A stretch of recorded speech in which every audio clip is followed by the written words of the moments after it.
Hello दोस्तों, आज की वीडियो में हम बात करने वाले क्लास 10th के मैथ पे जो कि आपके प्रीवियस ईयर के अंदर क्वेश्चन पूछे गए हैं। उन क्वेश्चन को कैसे सॉल्व किया जाएगा और सॉल्व करते समय कौन कौन से इंपॉर्टेंट कॉन्सेप्ट लगते हैं उस पर भी डिटेल से बात करने वाले हैं। और आज का हमारे पार्ट नंबर 2 होने वाला है। इसके पहले मैंने एक ऑलरेडी वीडियो बना दिया है जहां पे मैंने टॉप 10 क्वेश्चंस पे बात किया है और यहाँ पे मैं चैप्टर वाइज क्वेश्चन को सॉल्व करने की कोशिश करता हूँ। तो यहाँ पे आज हमारा चैप्टर 1 ही होने वाला है। तो वीडियो को स्टार्ट करने से पहले आप सभी लोगों से रिक्वेस्ट है, अगर अभी तक आपने हमारे चैनल को सब्सक्राइब नहीं किया तो प्लीज सब्सक्राइब कर ले, साथ में बेल आइकन को प्रेस कर दें। अगर आप इसी वीडियो को इंस्टाग्राम फेसबुक पर देखना चाहते हैं तो प्लीज आप हमें फॉलो कर ले, लिंक आपको नीचे डिस्क्रिप्शन बॉक्स में मिल जाएगी। तो बिना देर किए करते हैं आज का वीडियो स्टार्ट। तो यहाँ पे आप देख सकते हैं सबसे पहला क्वेश्चन यहाँ पे आपको दिखाई दे रहा होगा, पाई क्या है। पाई यहाँ पे पूछा गया है कि क्या होगा। इसके लिए यहाँ पे आपको ऑप्शंस भी दिए गए हैं, जैसे कि पाई में सबसे पहला ऑप्शन कह रहा है कि क्या एक ये पूर्णांक होता है। बी में कहा गया है क्या एक ये परिमेय संख्या होती है। यहाँ पे सी में कह रहा है क्या एक यह अपरिमेय संख्या होती है, और इनमें से कोई नहीं। देखो यहाँ पे हम अगर बात करें परिमेय संख्या क्या होती है, अपरिमेय संख्या क्या होती है और पूर्णांक क्या होती है, तो इस पे आप चाहें तो हमारे चैनल पर वीडियो देख सकते हैं जहां पर मैंने डिटेल से बताया कि परिमेय अपरिमेय संख्याएं क्या होती है। थोड़ा सा यहाँ पे अगर हम शॉर्ट में बात करें तो पूर्णांक क्या होते हैं, जैसे कि आपके इंटीजर, जैसे कि माइनस का 2 आपका हो जाएगा, माइनस के यहाँ पे 1 हो जाएगा, 0 को हो सकता है, 1 हो सकता है, 2 हो सकता है। अर्थात माइनस से प्लस तक की जितनी भी संख्याएं होती हैं उनको हम सभी क्या कहते हैं, इंटीजर अर्थात पूर्णांक कहते हैं। अब इसके बाद यहाँ पे कह रहा था कि परिमेय संख्या और अपरिमेय संख्या। तो देखो परिमेय संख्याएं क्या होती है, इनको थोड़ा सा यहाँ पे हम लिख लेते हैं। परिमेय संख्याएं क्या होती है, ऐसी संख्याएं जिनको p बटे क्यू के रूप में लिखा जाता है, जहां पे क्यू जो है कभी भी जीरो नहीं हो सकता। जैसे कि यहाँ पे एग्जाम्पल में हम बात करें, जैसे कि आपका 1/2 हो जाएगा, 3/2 हो जाएगा, 5/7 हो जाएगा, 8/9 हो जाएगा। इस प्रकार की संख्याएं सभी परिमेय संख्याएं कहलाती हैं। अब यहाँ पे हम थोड़ा सा बात करते हैं अपरिमेय संख्या क्या होती है। ये भी हमारे लिए काफी समझना इंपॉर्टेंट है, क्योंकि यहाँ पे अपरिमेय संख्याओं और परिमेय संख्याओं से ही क्वेश्चन है। तो यहाँ पे हम लिख देते हैं अपरिमेय संख्याएं क्या होती हैं। तो अपरिमेय संख्याओं की अगर हम बात करें तो यहाँ पे ये भी सेम p बटे क्यू के रूप में भी हो सकती है या कुछ अदर फॉर्म भी इनके हो सकते हैं। इसमें हम सिंपल से एग्जांपल की बात करें, जैसे कि आप √2 जान सकते हैं, √3 हो सकता है, 5 + √6 हो सकता है, 5 + √6 भी हो सकता है, और भी संख्याएं जैसे कि पाई आपका हो जाता है। इस प्रकार की जो भी संख्याएं होती हैं उनको हम क्या कहते हैं, अपरिमेय संख्या कहते हैं। तो यहाँ पे इस कॉन्सेप्ट के अकॉर्डिंग अगर हम यहाँ पे बात करें तो हमारा क्वेश्चंस का इसका आंसर जो यहाँ पे सी वाला क्या हो जाएगा, करेक्ट हो जाएगा, क्योंकि सी में यहाँ पे देखा जाए तो ये क्या है, एक अपरिमेय संख्या होती है। अब हम दूसरे क्वेश्चन पे बात करते हैं, जो कि यहाँ पे क्वेश्चन आप देख सकते हैं कि यहाँ पे आपको दिया गया है कि 15 दिया गया है, 18 दिया गया है, 24 दिया गया है, का आपको लासा ज्ञात करना है। और ये क्वेश्चन आप देख सकते हैं 2020 में पूछा भी जा चुका है और इसके यहाँ पे 4 ऑप्शन दिए गए। अब यहाँ पे हम सबसे पहले समझते हैं कि लासा क्या होता है और लासा आप कैसे निकालते हैं। लासा का मतलब होता है कि 2 या 2 से अधिक संख्याएं अगर किसी एक संख्या को डिवाइड करती हैं तो वो उसका लासा कहलाता है। कहने का मतलब जैसे कि यहाँ पे हम लिखते हैं 4 या 6, 8 और 4। यहाँ पे मैंने 2 संख्याएं ले ली। अब यहाँ पे आप देख सकते हैं 3 संख्याएं हैं और इन तीनों संख्याओं को एक अगर हम बात करें ऐसी कौन सी संख्या होगी जो इन सभी संख्याओं से डिवाइड हो सकती है। तो ऐसी संख्या जैसे कि 4 से डिवाइड होने वाली तो यहाँ पे हो सकती। तो इसके लिए आपको सिंपल से क्या करना पड़ता है, सबसे पहले इनके गुणनखंड लिखने पड़ते हैं। जैसे 4 का क्या हो जाएगा, 2 × 2 हो जाएगा। 6 का यहाँ पे क्या हो जाएगा, 3 × 2 हो जाएगा। 8 का क्या हो जाएगा, 2 × 2 हो जाएगा। आपको ध्यान रखना जब भी यहाँ पे गुणनखंड लिखें तो आपको अभाज्य गुणनखंड लिखना है। अभाज्य का मतलब है जैसे कि यहीं पे अगर हम बात करें 8 को आप क्या लिख सकते हैं, 4 × 2 लिख सकते हैं, लेकिन हम यहाँ पे 4 को पुनः तोड़ सकते हैं। इसलिए ये वाला जो यहाँ पे भाग आप देख सकते हैं ये क्या है, एक को अभाज्य गुणनखंड नहीं है, लेकिन यहाँ पे आप देखेंगे तो 2 × 2 क्या है, एक अभाज्य गुणनखंड।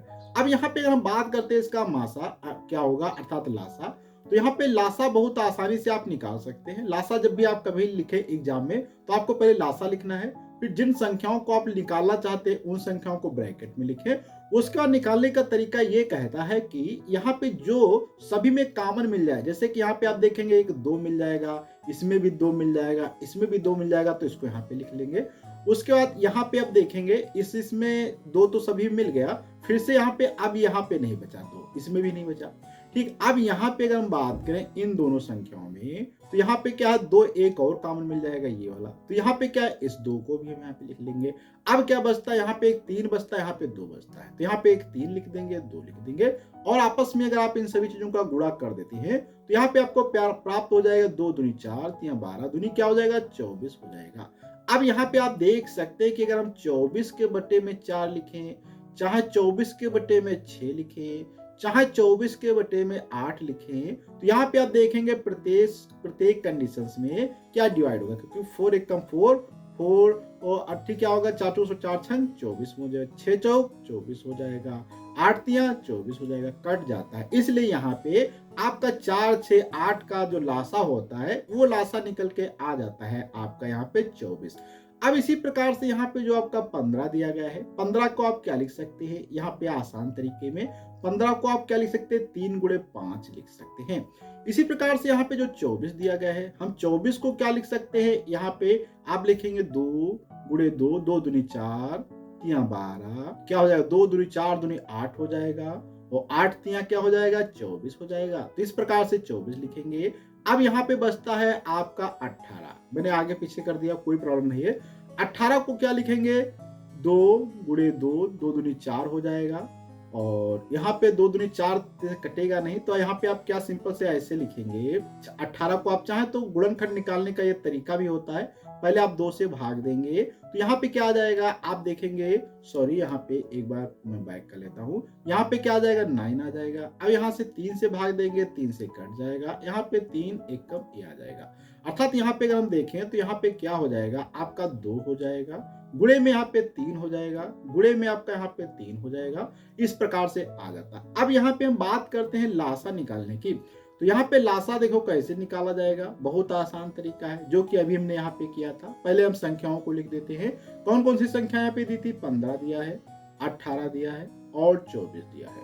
अब इन सभी में आपको देखना पड़ेगा क्या कॉमन मिलता है, जैसे कि यहाँ पे आप देखेंगे ये वाली 3 जो है इन दोनों में मिल जाता है, सॉरी यहाँ पे देखेंगे ये 3 जो है इसमें भी मिलता है, इसमें मिलता है, इसमें, तो यहाँ पे क्या आ जाएगा आपका, ये सिंपल सा 3 यहाँ पे आ जाएगा। इसके बाद फिर अब यहाँ पे आप देखेंगे क्या यहाँ पे कुछ और मिलता है, तो 3 इसमें नहीं मिलता, ये 5 बच गया, इसको छोड़ दो। अब इन दोनों में देखो, यहाँ पे आप देखेंगे ये 2 इसमें भी मिलेगा, इसमें भी मिलेगा, तो इस 2 को उतार लिया जाए, ये 3 अब बच जाता है, और कहीं 3 मिल रहा है, इसको छोड़ देंगे। अब यहाँ पे देखो ये 3 बचा, इसको यहाँ पे पहले लिखो, फिर यहाँ पे अब इस वाले में देखो 2 गुणे 2 बच जाता है, इसको यहाँ पे लिखो।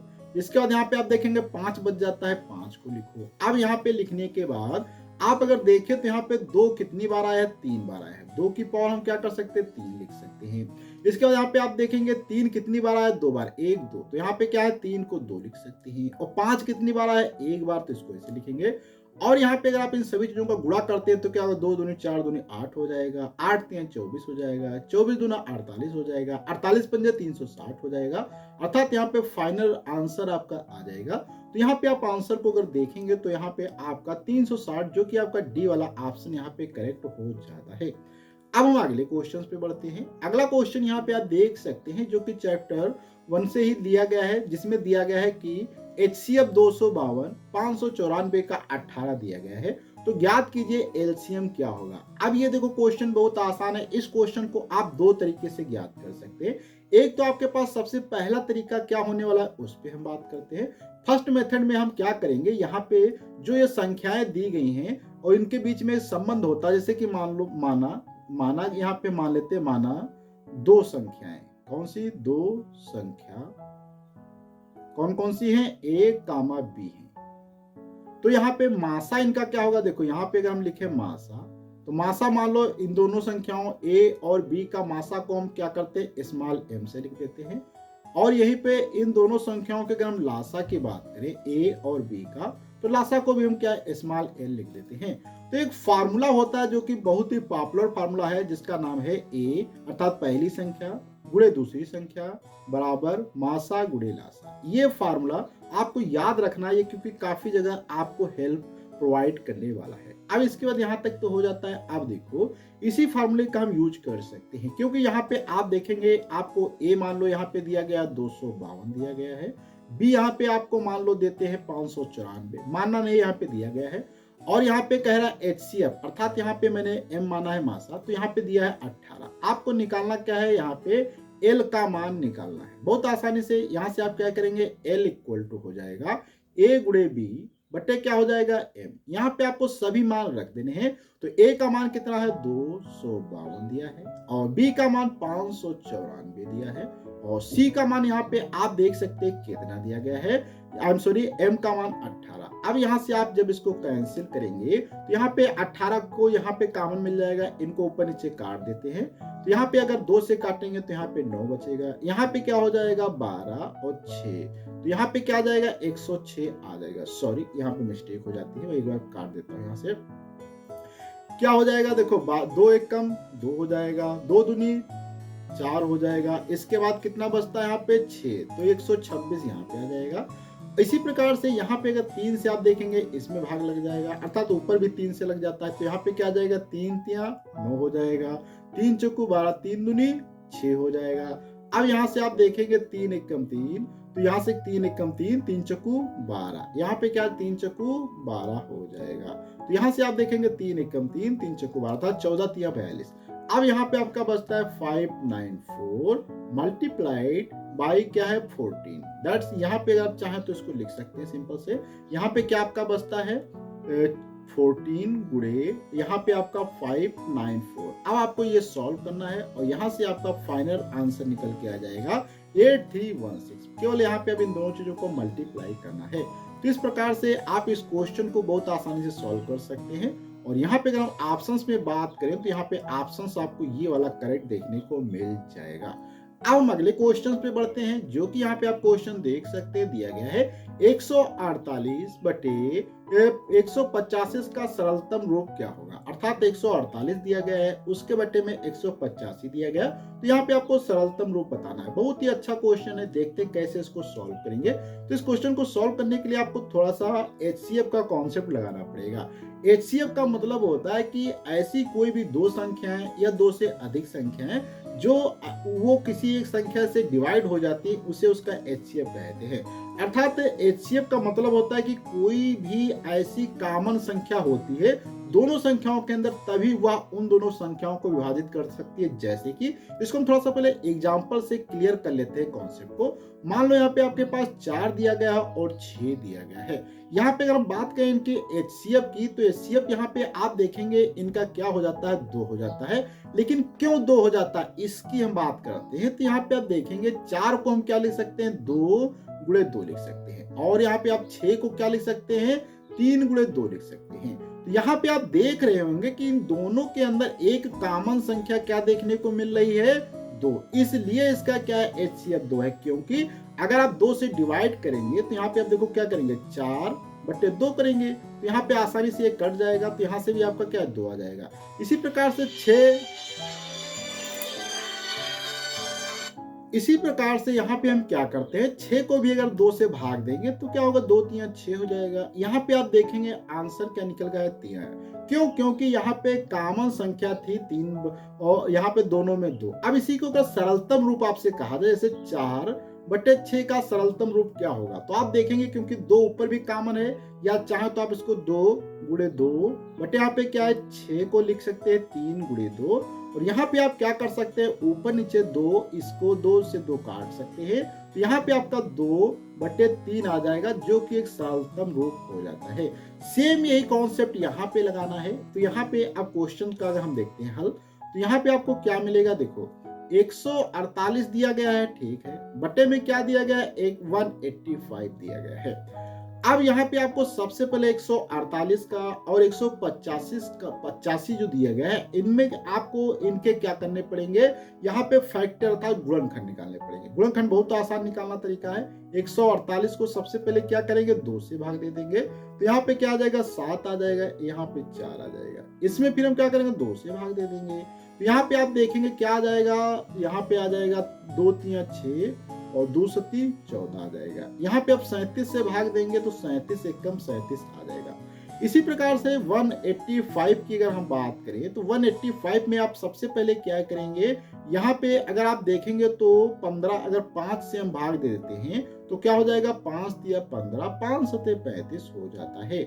यहाँ पे ये आ जाएगा 5 तिया 15, सॉरी यहाँ पे एक मिस्टेक हो जाती है, 5 तिया 15, 5 सते 35 अर्थात 37 यहाँ से आ जाएगा 1। तो यहाँ पे आप क्या कर सकते हैं, देखो आसान शब्दों में बात करें तो यहाँ पे 148 को आप क्या लिख सकते हैं, 2 गुणे 37 लिख सकते हैं।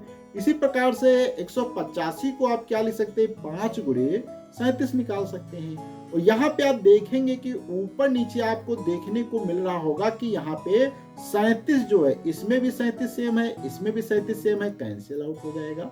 तो ये जब कैंसिल हो जाएगा तो यहाँ पे आपका क्या भाग बचेगा, देखो यहाँ पे ऊपर नीचे बचेगा 2 गुणे 2 बचेगा और बटे में क्या बचेगा, 5, अर्थात यहाँ से आप इसको हल करते हैं तो क्या आ जाएगा, 4/5 आ जाएगा। अब यहाँ पे आप देखेंगे तो 4/5 यहाँ पे आपका ऑप्शन कोई भी ना कोई मिल जाएगा, तो यहाँ पे आप देखेंगे ऑप्शन आपका 4/5 जो है बी वाला करेक्ट आ जाता है।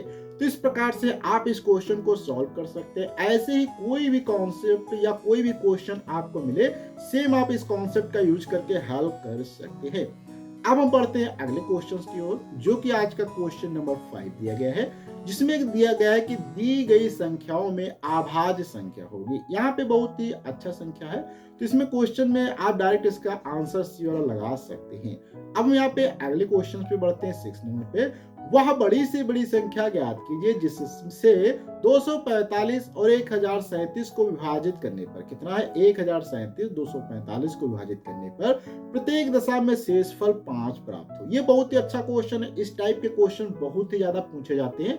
ये भी सिंपल तरीके से आप हल कर सकते हैं। थोड़ा सा समझते हैं कि यहाँ पे पहले शेषफल क्या होता है, इसका क्या मतलब है। जैसे कि मान लो यहाँ पे हम माना, यहाँ पे सपोज आप कुछ भी कर सकते हैं, जैसे कि माना 2 संख्याएं, कौन सी ले लेते हैं हम यहाँ पे, 2 संख्याएं 5 और यहाँ पे मान लो 5 और 17 दिया गया। क्या दिया गया, 5 और 17। अब यहाँ पे अगर आप देखें, अगर 5 से हम क्या करें, 17 को भाग देंगे तो क्या होगा, 5 तिया 15 हो जाएगा।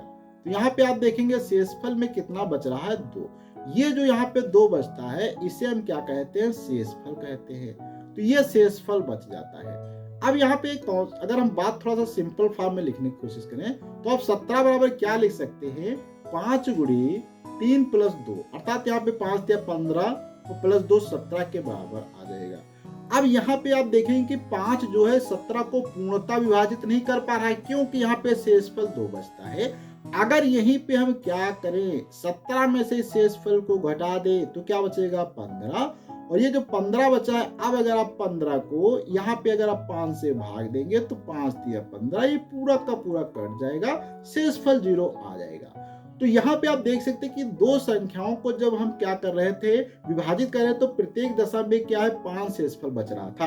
तो जब भी कभी क्वेश्चन आपको ऐसे बचे तो सबसे पहले आपको क्या करना होता है, उन संख्याओं में से जितना शेषफल कह रहा हो बचा उसको घटा दो। जैसे कि यहाँ पे 5 घटा देंगे तो यहाँ पे आप देखेंगे क्या बच जाएगा, 240 बच जाएगा। इसी प्रकार से यहाँ पे फिर से आपको दिया गया है दूसरी संख्या 1037। 1037 में से आपको घटा देना होगा 5, तो यहाँ पे आप देखेंगे आपका बच जाता है 1037 में से तो 1032 बच जाता है। अब यहाँ पे कह रहा था कि वह बड़ी से बड़ी संख्या ज्ञात करो। अब जब भी कभी आपसे कहा जाए बड़ी से बड़ी संख्या ज्ञात करो जो इन दोनों संख्याओं को प्रत्येक दशा में पूर्णतः विभाजित कर सके, क्योंकि पहले विभाजित करने पे शेषफल क्या था, 0 बच रहा था, 5 बच रहा था, तो शेषफल 5 बचा, लेकिन हमने जब 5 घटा दिया तो अब यहाँ पे इस संख्या को इस वाली संख्या को और इस संख्या को वह संख्या ज्ञात को जो पूर्णतः विभाजित कर सके। तो उसके लिए हम जानते हैं कि यहाँ पे 240 और 1032 का आपको क्या एचसीएफ ज्ञात करना पड़ेगा। तो कैसे ज्ञात करते हैं, सबसे पहले आपको क्या करना होगा, 240 यहाँ पे लिखना होगा, इसके आभाज्य गुणनखंड जैसे 2 से भाग देंगे तो यहाँ पे क्या हो जाएगा 12 आ जाएगा 120, फिर से आप 2 से भाग देंगे तो यहाँ पे 60 आ जाएगा, फिर से यहाँ पे 2 से भाग देंगे तो यहाँ पे क्या आएगा 30 आ जाएगा, फिर से 2 से भाग देंगे यहाँ पे 15 आ जाएगा, यहाँ पे फिर 3 से भाग देंगे 5 आ जाएगा, 5 से भाग देंगे 1 आ जाएगा। तो यहाँ पे ये हो जाता है। इसके बाद यहाँ पे अब हम क्या करते हैं, 1032 को हल करते हैं। 1032 के भी हमें गुणनखंड निकालने होंगे, तो इसके लिए क्या करते हैं, 1032 को यहाँ पे भाग देंगे 2 से, तो यहाँ पे बचेगा 5 और 5 आ जाएगा 16, 516 हो जाएगा। इसके बाद 2 से भाग देंगे, 2 दूनी 4 हो जाएगा और 5 दूनी 10 हो जाएगा, 2 8 16 हो जाएगा, ये आ जाएगा। फिर 2 से आप भाग देंगे, 2 1 कम 2, 2 दूनी 4, 2 9 18 हो जाएगा। इस प्रकार से यहाँ से आप इस क्वेश्चन को हल करेंगे और जब यहाँ पे सब पूरा कॉन्सेप्ट कंप्लीट हो जाए उसके बाद आपको क्या करना होगा, यहाँ पे जैसे कि अभी यहाँ पे हम और काट लेते हैं, 3 से भाग देंगे, 3 चक्कू 12, 3 तिया 9, 3 तिया 9 हो जाएगा। अब यहाँ पे आ जाता है 43, तो 3 चक्कू 12, 3 तिया 9। अब यहाँ से आप चाहें तो इसको काट सकते हैं, तो यहाँ पे आप देखेंगे 3 से नहीं कटता है। तो अभी यहाँ पे हम थोड़ा सा चेक कर लेते हैं, तो यहाँ पे 43 को हम ऐसे ले लेते हैं, 1 कम आ जाएगा। अब यहाँ पे आपको देखो जब भी HCF लिखना है, क्या लिखना है, HCF, बहुत ही आसान तरीका होता है। पहले आपको क्या है, दोनों संख्याएं लिख देनी है। यहाँ पे क्या करना है, 240 और 1032 लिख देना है। इसके बाद यहाँ पे आपको जो दोनों में मिल जाए, जैसे कि ये देखो यहाँ पे मैं रेड कलर से ले लेता हूँ, ये 2 मिल जाएगा, ये 2 मिल जाएगा, इसको यहाँ पे एक बार लिख दो ऐसे।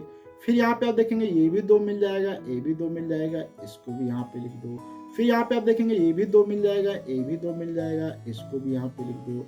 फिर यहाँ पे 2 मिल नहीं रहा, ये 3 मिल जाएगा, ये 3 मिल जाएगा, इसको भी लिख दो। तो यहाँ पे आप देखेंगे क्या हो जाएगा, 2 दूनी 4, दूनी 8, तिया क्या आ जाएगा 24 आंसर आ जाएगा। तो यहाँ पे ऑप्शन देखेंगे आपको सी वाला करेक्ट मिल जाएगा।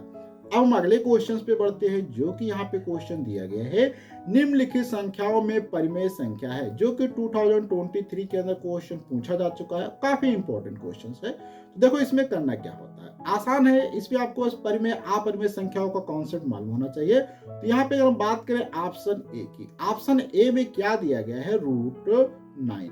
तो आपको लग रहा होगा कि रूट वाली सभी संख्याएं अपरिमेय संख्या होती, लेकिन गलत है, क्योंकि यहाँ पे √9 को हम क्या लिख सकते हैं, 3 का स्क्वायर लिख सकते हैं। और हम सभी जानते हैं एक फार्मूला होता है, कोई भी चीज अगर रूट के अंदर स्क्वायर में लिखे इस प्रकार से, तो यहाँ पे रूट स्क्वायर से हट जाता है, 3 आ जाएगा, अर्थात यहाँ पे क्या है, आपको 3 प्राप्त हो जाएगा। तो इस प्रकार से यहाँ पे आप देखेंगे एक यह जो है परिमेय मतलब परिमेय संख्या नहीं है। उसके अलावा यहाँ पे आप देखेंगे रूट आपका 3, √10.1, √0.1, ये सभी क्या है, परिमेय संख्याएं हैं, अपरिमेय संख्या है। तो यहाँ पे परिमेय संख्या है कौन सा, तो ये वाला ऑप्शन आपका सही हो जाएगा, यही केवल आपके यहाँ पे परिमेय संख्या है। अब हम अगले क्वेश्चन पे बढ़ते हैं, जिस क्वेश्चन में दिया गया है 672 और 120 का अभाज्य गुणनखंड विधि द्वारा HCF तथा LCM ज्ञात करना है।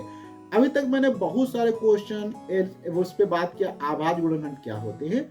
थोड़ा सा इस क्वेश्चन को हम देखते हैं कैसे सॉल्व करेंगे। देखो सबसे पहले यहाँ पे क्या करना होगा, 6 लिखना होगा। तो यहाँ पे हम क्या करते हैं, 6 लिख लेते हैं और 6 के हम क्या करते हैं, गुणनखंड निकालेंगे। तो 6 को 2 से भाग देंगे तो 2 तिया 6, फिर यहाँ पे क्या 3 1 कम 3, ये हो जाएगा। अर्थात यहाँ पे हम लिखने की कोशिश करें तो 6 बराबर आपको क्या प्राप्त होगा, तो यहाँ पे आपको 2 गुणे 3 प्राप्त होगा। अब इसी प्रकार से हम क्या करते हैं, यहाँ पे 72 ले लेते हैं, 72 को जब 2 से भाग देंगे तो यहाँ पे 36 आ जाएगा, 2 से भाग देंगे तो यहाँ पे 18 आ जाएगा, 2 से भाग देंगे तो यहाँ पे 9 आ जाएगा, फिर 3 से भाग देंगे तो यहाँ पे 3 आएगा, फिर 3 से भाग देंगे यहाँ पे 1।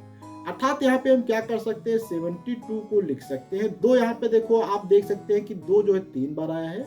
यहाँ पे हम क्या करेंगे, 2 को जो यहाँ पे 3 बार लिख देंगे, तो 2 गुणे 2 गुणे 2। इसके बाद 3 यहाँ पे 2 बार आया है, तो 3 गुणे 3। अब इसके बाद यहाँ पे बचता है 120 को यहाँ पे हम हल करते हैं। देखो क्या हो जाएगा, 120 यहाँ पे पहले हम लिख लेंगे, 120 को 2 से भाग देंगे तो यहाँ पे क्या हो जाएगा, आप देखेंगे 60 आ जाएगा। फिर 2 से यहाँ पे भाग देंगे तो यहाँ पे क्या हो जाएगा, 30 हो जाएगा। फिर यहाँ पे 2 से भाग देंगे तो यहाँ पे 15 आ जाएगा। फिर यहाँ पे 3 से भाग देंगे तो यहाँ पे 5 आ जाएगा। फिर यहाँ पे आप इसको 5 से भाग देंगे, यहाँ पे 1 आ जाएगा। तो यहाँ पे हम क्या कर सकते हैं, 120 को किसके बराबर लिखेंगे, 2 यहाँ पे 3 बार आया तो 2 गुणे 2 गुणे 2। इसके बाद यहाँ पे 3 एक बार आया है और यहाँ पे 5 एक बार आया है, ऐसे लिख देंगे। अब यहाँ पे शुरुआत होती है HCF की। तो HCF देखो कैसे लिखते हैं। सबसे पहले आपको क्या करना होगा, HCF यहाँ पे हेडिंग लिख देंगे। HCF किसका किसका निकालना है, 6, 72 और 120 का, ये निकालना है। अब देखो HCF में हम सभी जानते हैं कि जो सभी में कॉमन फैक्टर होते हैं, कॉमन गुणनखंड होते हैं, उसे HCF कहते हैं। जैसे कि तो यहाँ पे आप देख रहे होंगे, ये इसमें भी 2 मिल जाएगा, यहाँ पर भी 2 मिल जाएगा, यहाँ पर भी 2 मिल जाएगा, इसलिए एक 2 यहाँ पे आ जाएगा। इसके बाद यहाँ पे भी ये 3 मिल जाएगा, यहाँ पर भी 3 मिल जाएगा, यहाँ पर भी 3 मिल जाएगा, इसलिए 3 आ जाएगा। इसके अलावा आप यहाँ पे कोई संख्या नहीं मिलती है, इसलिए यहाँ पे आप देखेंगे इसका HCF जो है 3 दूनी 6 आ जाता है। अब यहाँ पे बात करते हैं LCM की। LCM में भी 6, 72, 120 पहले लिख देंगे। इतना लिखने के बाद अब यहाँ पे बराबर का निशान लगा देंगे। अब यहाँ पे देखो जो मिल रहा हो उसको लिखो। तो यहाँ पे मिलने वाली चीजें क्या थी, अभी हमने देखा था 2 गुणे 3 मिल रहा था। अब जो नहीं मिल रहा, अब यहाँ तक तो खत्म हो गया। अब इसमें देखो, इसमें भी क्या, ये 2 मिल रहा, तो एक बार यहाँ पे 2 आ जाएगा। यहाँ पर देखेंगे ये 2 मिल रहा, ये भी एक बार यहाँ पे लिख लिया जाएगा। अब इसके बाद ना ये 3 मिल रहा, 3 को यहाँ पे लिखेंगे, ना 5 मिल रहा, इसको यहाँ पे लिखेंगे। अब यहाँ पे सभी चीजों को आपस में आप गुणा करेंगे। उससे पहले आप चाहें तो देख सकते हैं 2 की पावर यहाँ पे 3 प्राप्त होगा और 3 की पावर 2 प्राप्त होगा, 5 की पावर 1, क्योंकि यहाँ पे एक बार है और सभी को मल्टीप्लाई करेंगे तो यहाँ पे आपका आंसर 360 आ जाएगा। इस प्रकार से इस क्वेश्चन को आप बहुत ही आसानी से सॉल्व कर सकते हैं। अब हम यहाँ पे एक और क्वेश्चन पे बात करते हैं जो कि 9 नंबर पे दिया गया है, जिसमें संख्याओं 26 और 91 का आभाज्य गुणनखंड विधि द्वारा आपको HCF यहाँ पे ज्ञात करना। बहुत आसान क्वेश्चन है, कैसे सॉल्व करते हैं देखो। सबसे पहले आपको क्या करना पड़ेगा, 26 के आभाज्य गुणनखंड निकालने होंगे। यहाँ पे पहले आप 2 से भाग देंगे तो यहाँ पे 13 आ जाएगा। 13 को क्या 13 से भाग देंगे 1 आ जाएगा। अर्थात यहाँ पे हम क्या कर सकते हैं, 26 को क्या लिख सकते हैं, 2 गुणे 13 लिख सकते हैं। इसी प्रकार से यहाँ पे हम क्या करते हैं, 91 को लिखेंगे। 91 को अगर आप 13 या 7 से भाग देंगे तो 13 सत्ती क्या होता है, 91 होता है। तो यहाँ पे 13 एकम 13 आ जाएगा। तो इस प्रकार से यहाँ पे आ जाएगा। तो हम क्या करते हैं, 13 को यहाँ पे हम क्या लिख सकते हैं, 91 यहाँ पे लिखना था। तो 91 को हम यहाँ पे क्या लिख सकते हैं, 7 गुणे 13 लिख सकते हैं। अब यहाँ पे अगर हम बात करें LCM कैसे निकालते हैं, सबसे पहले आपको 26 लिखना पड़ेगा, 91 लिखना पड़ेगा। इसके बाद जो भी इनके बीच में कॉमन मिल जाए, जैसे कि यहाँ पे आप देखेंगे इसमें भी 13 है, इसमें भी 13 है, तो यहाँ पे क्या आ जाएगा, 13 इसका आंसर आ जाएगा। इस प्रकार से इस क्वेश्चन को सॉल्व कर सकते हैं। और हम यहाँ पे ये जो आप क्वेश्चन देख सकते हैं 10 नंबर पे, जो कि काफी इंपॉर्टेंट क्वेश्चन है और काफी बार पूछा भी जा चुका है, जैसे कि 2019 में, 2022 में, 2023 में। तो इस टाइप का क्वेश्चन कैसे सॉल्व किया जाएगा, ये एक रूट वाला क्वेश्चन है और इस पे हम डिटेल से सेपरेट वीडियो मिलेंगे, जहां पे आपको दिखाएंगे √5, √3, √2, √5 प्लस √3, इस टाइप के जितने भी क्वेश्चन होते हैं जहां पे आपको सिद्ध करने को पूछा जाता है कि सिद्ध कीजिए अपरिमेय संख्या। तो इस पे हम डिटेल से बताएंगे। वैसे तो आपको ऑलरेडी हमारे चैनल पे वीडियो भी मिल जाएगा जहां पे मैंने ये क्वेश्चन करा दिया है। तो आज की वीडियो हम लोग इतना रखते हैं, अगले वीडियो मिलेंगे कुछ नए कॉन्सेप्ट के साथ में। जब तक के लिए धन्यवाद।